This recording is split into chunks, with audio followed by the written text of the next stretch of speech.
Mega স্টারের mega remuneration, mega স্টারকে দেখিয়ে এত বিজনেস, এই মানুষটার নামে বিজনেস, এই মানুষটাকে বড় পর্দায় দেখতে লোকে ভালোবাসে সেই জন্য এত বিজনেস, তার পারিশ্রমিক মেগা রেমুনারেশন হবে, এটাই তো স্বাভাবিক। এই এতদিনে যে রেমুনারেশনটা উনি নেবেন বলে ঠিক করেছেন, যেটা শোনা যাচ্ছে, এটা ওনার জন্য অ্যাপ্রোপ্রিয়েট। আমি বলবো ইন ফিউচার যদি বিজনেস আরো বাড়ে, ওনার রেমুনারেশন যেন আরো বাড়ে। আমরা বলি দুই বাংলার মেগাস্টার শাকিব খান, বক্স অফিসের দিক থেকে ডেফিনেটলি এটা বলাই যেতে পারে। তো তার রেমুনারেশনও সবার থেকে বেশি, এটাই হবে স্বাভাবিক বিষয়। হ্যালো আমার সাকিবিয়ান ভাইরা বোনেরা, চলে এলাম আরও একটা নতুন ভিডিও নিয়ে। জাস্ট 2-3 দিন আগেই আমি তোমাদের কাছে একটা ভিডিও প্রেজেন্ট করেছিলাম, আমার মনে আছে 2-3 দিন বা 4-5 দিন আগে হবে, যে সাকিব ভাইয়ার রেমুনারেশন বাড়ছে এরকম একটা খবর কিন্তু শুনতে পাওয়া যাচ্ছে। সেটা একটা কানাঘুষোতে শোনা যাচ্ছিল, বাট আজকে কিন্তু পার্টিকুলার ভেরিফাইড একটি চ্যানেল এরকম একটি খবর করেছে। অবশ্যই আমি তো অথেন্টিক বলে মনে করবো, এবং আমরা তো সত্যি যদি লাস্ট 3টে ট্র্যাক রেকর্ড দেখি মেগাস্টার শাকিব খানের, যে পরিমাণ বক্স অফিস কালেকশন এসেছে, তারপরে ওনার রেমুনারেশন বাড়বে, এটা খুব স্বাভাবিক বিষয়।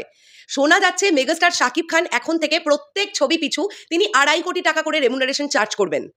এবং এটাও শোনা যাচ্ছে নাকি যে প্রিভিয়াসলি অনেক সময় হয় না যে আগে থেকে অ্যাডভান্স নিয়ে রেখে সাইনিং করে রাখেন সুপারস্টারেরা বা স্টারেরা বা অভিনেতা অভিনেত্রীরা, প্রিভিয়াস নেওয়া কিছু প্রজেক্টের টাকাও উনি ফেরত দিয়ে দিয়েছেন প্রযোজককে, কেননা উনি পুরনো রেমুনারেশনে আর কাজ করবেন না। আরও ডিটেলসে আমরা বিষয়টা পড়তে পারবো, আমি তোমাদেরকে দেখিয়ে দিই। এই দেখো, এই পার্টিকুলার পোর্টালটি থেকে খবরটি বেরিয়েছে। এই পোর্টালটির নাম হচ্ছে jagonews24.com। তারা আজকেই কিন্তু এই খবরটি করেছে। কি লিখছে দেখি তারা। রেট বেড়েছে, আগের টাকাও ফেরত দিলেন শাকিব খান। পরপর 3টি সিনেমা পেয়েছে হিট তকমা। নির্মাতাদের কাছে এখন 2.5 কোটি টাকা পারিশ্রমিক দাবি করেছেন শাকিব খান। শুধু তাই নয়, ছবি করবেন বলে আগে নেওয়া টাকাও ফেরত দিয়েছেন এই ঢালিউড তারকা। ছবি করবেন বলে আগে নেওয়া টাকাও ফেরত দিয়েছেন এই ঢালিউড তারকা, কারণ তিনি রেট বাড়িয়েছেন। গত 3 ঈদে মুক্তি পায় শাকিব খান অভিনীত 3 ছবি। ঈদুল আজহায় মুক্তি পেয়েছে তুফান, এর আগে মুক্তি পায় রাজকুমার এবং তার আগে প্রিয়তমা। ব্যাপক প্রচারের মাধ্যমে এই 3 ছবি হিট তকমা পেয়েছে।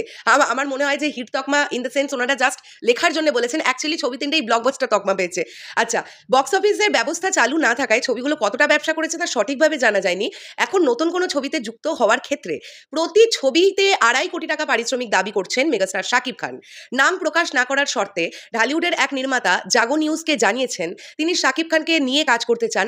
আগেও 40 লাখ টাকায় শাকিব খান তার ছবিতে কাজ করেছেন, কিন্তু এখন এই অভিনেতা 2.5 কোটি টাকা পারিশ্রমিক চান। ওই নির্মাতা বলেন, কয়েক বছর আগে 40 লাখ টাকায় কাজ করেছি, এখন তিনি 1 কোটি চাইতে পারেন, কিন্তু 2.5 কোটি টাকা কিভাবে চায় মানুষ? তাকে 2.5 কোটি টাকা দিলে সিনেমা বানাতে তো অনেক টাকা লেগে যাবে, তাই না? সেই টাকা কি তুলে আনা সম্ভব? আচ্ছা, পরিচালক বদিউল আলম খোকনের নির্দেশনায় প্রিয়া আমার প্রিয়া, নিঃশ্বাস আমার তুমি, নাম্বার 1 শাকিব খান সহ বেশ কয়েকটি ছবিতে অভিনয় করেছেন শাকিব খান। সেসব ছবির বেশিরভাগই ছিল ব্যবসা সফল। জানা গেছে খোকনের নতুন একটি সিনেমায় কাজ করার কথা ছিল শাকিবের। করোনা মহামারীর পর সিনেমার জন্য সময় দিয়েও কাজটি করেননি তিনি। নির্মাতার কাছ থেকে নেওয়া অগ্রিম টাকাও ফেরত দিয়েছেন। ফিল্ম পাড়ায় গুঞ্জন ছড়িয়েছে শাকিব খান 1 কোটি টাকা পারিশ্রমিক চেয়েছিলেন, এ কারণে বদিউল আলম খোকন কাজটি করেননি। এ প্রসঙ্গে বদিউল আলম খোকন জাগো নিউজকে বলেন, নায়ককে কোটি টাকা পারিশ্রমিক দিলে সিনেমার বাজেট দাঁড়াবে 10 কোটির ওপরে। সেই সিনেমাটা ঈদ ছাড়া মুক্তি দিলে ওই টাকা উঠবে, অথবা সব সিনেমা কি দর্শক দেখবে? পারিশ্রমিক বাড়ানোর যৌক্তিকতা প্রসঙ্গে জানতে শাকিব খানকে ফোন করা হলে তার ফোন বন্ধ পাওয়া গেছে। সোহানুর রহমান সোহান পরিচালিত অনন্ত ভালোবাসা দিয়ে ঢালিউডে অভিষেক হয় শাকিব খানের। এরপর নায়ক হিসেবে শতাধিক সিনেমায় অভিনয় করেছেন তিনি। তার অভিনীত একাধিক সিনেমা হয়েছে সুপারহিট, এমনকি 4 বার জাতীয় চলচ্চিত্র পুরস্কারও পেয়েছেন তিনি। জনপ্রিয়তার সুবাদে ভারতের কলকাতার ছবিতেও অভিনয় করেছেন শাকিব। সেখানেও 1 কোটি টাকা পারিশ্রমিক দাবি করার পর থেকে তাকে আর সেখানের সিনেমা নেওয়া হয় না। নায়ক মান্না পরবর্তী ঢালিউডের দীর্ঘদিন ধরে একাই রাজত্ব করেছিলেন শাকিব খান। নির্মাতারা অনেককে নায়ক হিসেবে সামনে আনার চেষ্টা করেও ব্যর্থ হয়েছেন। এরই মধ্যে শাকিব খান দর্শকের কাছে গ্রহণযোগ্যতা ধরে রেখেছেন, এ কারণে পারিশ্রমিক বাড়ানোর সিদ্ধান্ত নিয়েছেন তিনি। বাংলাদেশ সহ বিশ্বের 15টি দেশে মুক্তি পেয়েছে শাকিব খান অভিনীত সর্বশেষ ছবি তুফান। কদিন আগে তার প্রথম প্যান ইন্ডিয়ান সিনেমা দরদের মুক্তির তারিখ ঘোষণা করা হয়েছে। এবারে আমি বেসিক্যালি বুঝতে পারলাম না, কিছুটা আমার মনে হলো যে সাকিব ভাইয়ার সাকিব ভাইয়ার দিক থেকে নেগেটিভলি নিউজটা কিছু জায়গায় প্রেজেন্ট করা হয়েছে। But moral of the story আমি একটাই বিষয় বলতে চাই, এই যে সকল সিনিয়র মোস্ট ডিরেক্টরসদের এটা বক্তব্য বাংলাদেশে থেকে যে কেন সাকিব খান 2.5 কোটি টাকা পারিশ্রমিক নেবেন, তাদের উদ্দেশ্যে আমি একটাই কথা বলতে চাই, আপনারা কি সাকসেসগুলো দেখছেন না? মানে আপনাদের বক্তব্যে কি মনে হয় সেই 40 লাখ টাকাই পারিশ্রমিক নিয়ে যাবেন মেগাস্টার সাকিব খান, আর তার ছবি থেকে বিজনেস আসবে 40 কোটি, 42 কোটি, 50 কোটি, 60 কোটি, তার রেমুনারেশন 40 লাখ থেকে 1 কোটি, তার থেকে বাড়বে না। মানে যে মানুষটার জন্য এত কিছু, সেই মানুষটার রেমুনারেশন বাড়বে না। মানে আপনারাই তো যথেষ্ট, এই ধরনের কিছু মেন্টালিটির মানুষের কথা বলছি, আপনারাই যথেষ্ট যে সাকিব ভাইয়ার নেগেটিভিটি করার জন্য। আমি তো বলবো সাকিব ভাইয়া বেশ করেছেন, এখন 2.5 কোটি টাকা রেমুনারেশন চার্জ করছেন, এরপরে উনি 3 কোটি, 3.5 কোটি, 4 কোটি, 5 কোটি টাকা পর্যন্ত রেমুনারেশন চার্জ করবেন। যখন বিজনেস সত্যি 100 কোটি 150 কোটির ক্লাবে ঢুকে যাবে, ওনার ছবি যদি বিজনেস করতে পারে 100 কোটি, তাহলে উনি সেখানে 5 কোটি টাকা রেমুনারেশন চাইবেন না? মানে এটা কি উনি খুব ভুল একটা দণ্ডনীয় অপরাধ করে ফেলছেন? বিষয়টা তো এরকম নয়। আর আমার মনে হয় প্রত্যেকেই আমার সঙ্গে তোমরা একমত হবে সাকিবিয়ান ভাইরা বোনেরা, যে অনেক তো হয়েছে 40 লাখ, 45 লাখ, 50 লাখের রেমুনারেশন নিয়ে ছবি করার, এবার কোটিতে খেলার সময় হয়েছে। আর এই যে আমি একটা কথা শুনলাম যে কিছু ডিরেক্টরস এরকম বলছেন বাংলাদেশের যে 1 কোটি টাকা 1.5 কোটি টাকা যদি শাকিব খানকেই পারিশ্রমিক দিয়ে দেওয়া হবে, তাহলে ছবির বাজেট তো দাঁড়াবে গিয়ে 10 কোটি টাকার উপরে। হ্যাঁ, 10 কোটি টাকার নিচে আর সাকিব ভাইয়া কোনো ছবিতে কাজ করবেন না। তিনি প্রোডাকশন ভ্যালু দেখবেন, তিনি দেখবেন কোন প্রডিউসারের আন্ডারে তিনি কাজ করছেন, তিনি দেখবেন গল্প কেমন, ডিরেক্টর কারা। হ্যাঁ, সো 10 কোটি টাকার খুব একটা কমে সাকিব ভাইয়া আর কাজ করবেন বলেই, মানে 10 কোটি টাকার বাজেটের কম সিনেমায় সাকিব ভাইয়া কাজ করবেন বলে আমার মনে হয় না।